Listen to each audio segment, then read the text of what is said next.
How to eat and optimize turmeric for your health.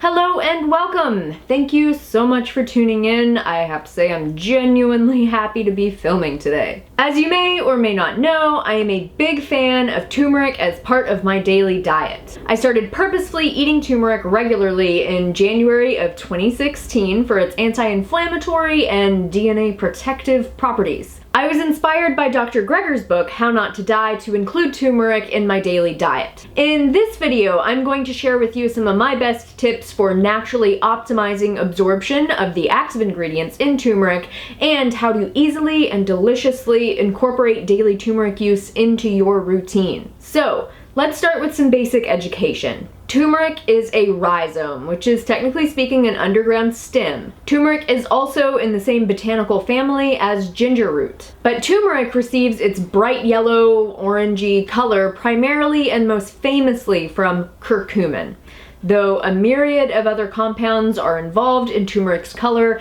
and medicinal efficacy. And I did hear on a podcast recently that turmeric is technically mildly toxic to us. So when it's introduced into the body, in addition to the colorful antioxidants and inflammation inhibiting molecules that the plant itself provides, it also triggers our own bodies to unleash very potent anti-inflammatory compounds, which I think is pretty cool when you think about it. So anyway, when we decide to eat turmeric daily for health reasons, it's wise to learn about how we can optimize absorption using synergistic whole plant foods and other spices. One of the factors more mainstream medical professionals like to use to dismiss turmeric as effective is that turmeric isn't very super awesome well absorbed or distributed throughout our body's tissues. And turmeric is metabolized really super fast by the liver. Now, anecdotally, I have still experienced massive benefit from eating turmeric every day, but whatever. I'm not here to pick a fight. The fact is that even if the active and measurable compounds in turmeric aren't well absorbed or distributed throughout our tissues, simply exposing our digestive tracts to turmeric every day seems to be really fantastic, especially at preventing digestive tract associated cancers. But there are definitely natural ways to boost turmeric absorption. Probably the easiest and most palatable way is to include some sort of fat source when eating turmeric.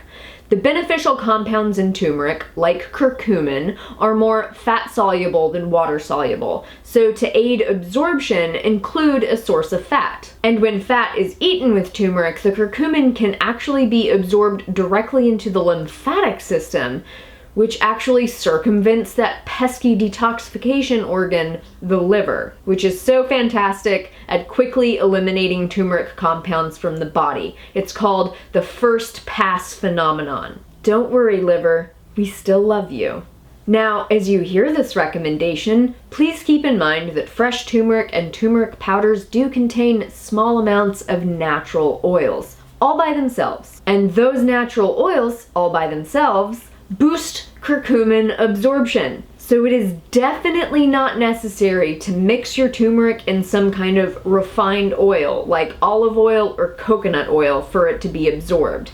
That is a blogosphere over-exaggeration of the amount of fatty acids that are necessary to aid curcumin absorption, and it does not acknowledge that refined oils are not health foods.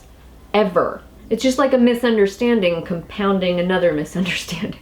If I even bother to make the effort to eat fat with my daily turmeric, which I do consider to be optional, I like to include young coconut flesh or flax seeds or pumpkin seeds in my morning meals when I have turmeric. Or, since I'm not a fan of refined oils, I might eat some avocado with my turmeric-containing meal later in the day. But do keep in mind that all whole plant foods do contain at least a little bit of fat. So if you're enjoying an oil-free, turmeric-rich vegetable curry with tofu and brown rice, you'll already be consuming fat with your turmeric from the whole plant foods. You do not need to purposefully add more fat-rich or refined oil foods to that meal to boost absorption. It's already been done. So while dietary fatty acids help to boost the initial absorption of the active ingredients in turmeric, another issue is that the liver detoxifies those active ingredients so darn quickly. The easiest way to circumvent this is to include plain old black pepper when you eat your turmeric. The inclusion of black pepper makes such a big difference because of a compound called piperine. Piperine is naturally found in black peppercorns, and piperine inhibits glucuronidation, i.e. it inhibits the key liver enzymes that are responsible for metabolizing and detoxifying turmeric and many other compounds, including pharmaceutical drugs, from the liver. Just in case you weren't familiar with the term. In a similar vein, eating foods that are rich in the flavonoid quercetin can slow turmeric detox as well. Quercetin-rich foods like apples, apple cider vinegar, onions, citrus, red grapes, they all help to slow down curcumin metabolism. This is because quercetin inhibits the action of sulfotransferase enzymes. I would like to take a moment to point out that low levels of turmeric absorption or fast turmeric detox is not the biggest deal in the world. Turmeric is still good for us, even if it's not in mega doses. I know. Shocking. Also keep in mind that the way science has studied the effects of turmeric is in no way complete. Most studies choose only 1 or 2 biomarkers or specific substance amounts to measure. They ignore everything else, and then they make a broad hypothesis based on these very limited findings, while at the same time insisting that more research needs to be done. Then the media gets a hold of those research stories and just runs in a completely other direction with it. Then the bloggers pick it up, and before you know it, you think you have to mix turmeric with milk to make golden milk, and that's the only way that it's good for you. It boggles the mind. But anyway, that is science currently. And that is okay, but let's not kid ourselves that these studies give us a complete understanding of how turmeric interacts with our bodies to promote health. When it comes to all those complexities, we simply do not have the whole story, and we may never have the whole story. As if science is teaching us anything, it is that we can only know what we can measure, and there are always new discoveries and always new ways of taking measurements. The more we discover, the more we're learning how truly complex our bodies are, and if that should make us sure of anything, it's that we're probably never going to have the full story, ever. That's okay, but it's wise to admit those limitations. Also, when we're talking about optimizing absorption or slowing detox of turmeric, it's really wise to think that by eating foods that are high in substances that slow xenobiotic metabolism, aka the metabolism of compounds in the liver, we don't want to go overboard with that. More is not necessarily better. And if we get too obsessive about trying to optimize the absorption or lasting power of turmeric, we might wind up with unintended negative consequences, especially if we're taking other pharmaceuticals that need to be detoxified in the liver at reliable rates. So procuring compounds like piperine or quercetin from isolated nutrient supplements is not wise, in my opinion. So, having said all of that, here are some of my favorite ways to not obsessively include turmeric in my diet.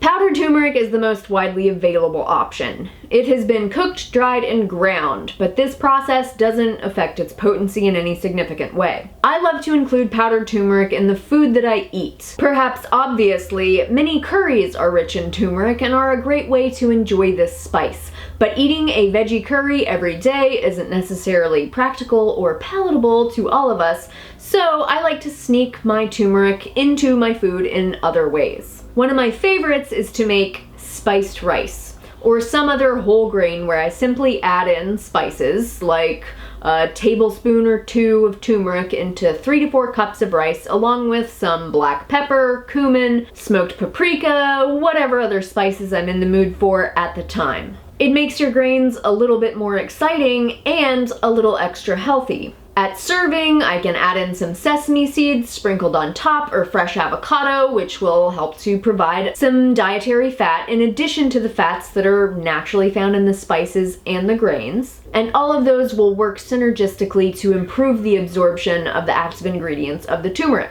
Powdered turmeric also finds its way into many other of my recipes, like the not cheese sauce I make for my dairy and nut-free mac and cheese.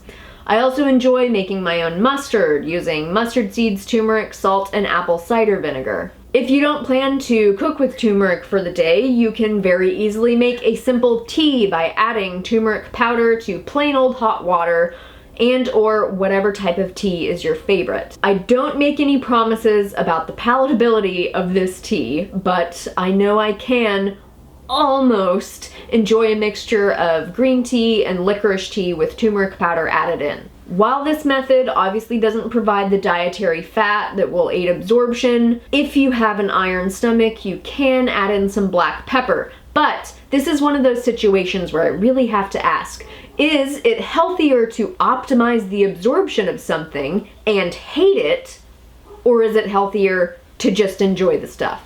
Fresh turmeric is also a thing. Many people who live outside of the tropics don't realize it, but turmeric is actually a plant. It looks kind of like ginger, except that it's bright orange on the inside. In Hawaii, they call it olena. The taste of fresh turmeric is surprisingly different from the powdered turmeric, which limits the way I use it in cooking. But I've enjoyed fresh turmeric medicinally since I came to Hawaii. If I'm going to eat fresh turmeric, I generally speaking take a little nugget of the stuff and I grate it on the small side of the grater first. One of my favorite ways is to add it into a smoothie where I throw it in and it disappears among the bananas and the berries and the ground flax seeds, and I never taste it again.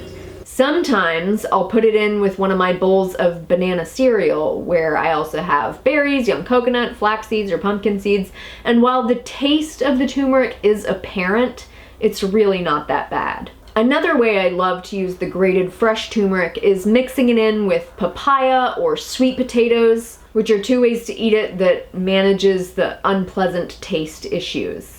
Heat does increase the water solubility of curcumin, though it is not clear how much that increased water solubility affects the actual absorption of the curcumin, but that could explain why making tea out of fresh turmeric is so amazing. I have a recipe that I love that uses fresh turmeric root, ginger, licorice root, and lemongrass. It is so healing and so yummy.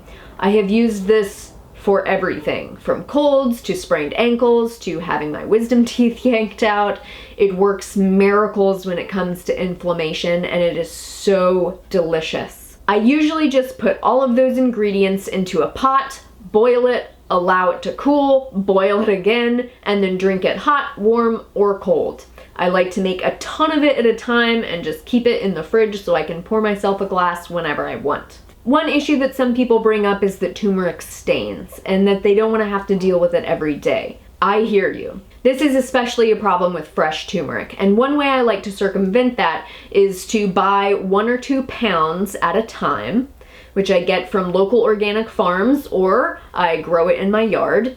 And then I take that and I grate it all up at once. And then I have this huge mountainous amount of fresh turmeric. Quick tip, don't wear nice clothes like this when you're doing this. Ideally, you're gonna grate all of this turmeric when you're naked. It's just easiest. So then you take all of that grated turmeric, and then I get the Ziploc bags that my sprouts come in, so I'm recycling, and then I put the turmeric inside the bags, only I put it in very flat. And then I, pat out the bags until they're totally flat. And then you can stack, 10 or so of these on top of each other and put them right in the freezer. Then, when you're ready for your daily turmeric to add it to a smoothie or whatever you're cooking, you just break a piece off and it's ready to go. It thaws pretty quickly and the taste and medicinal efficacy is not affected by the freezing process. That's just Lily's little tip.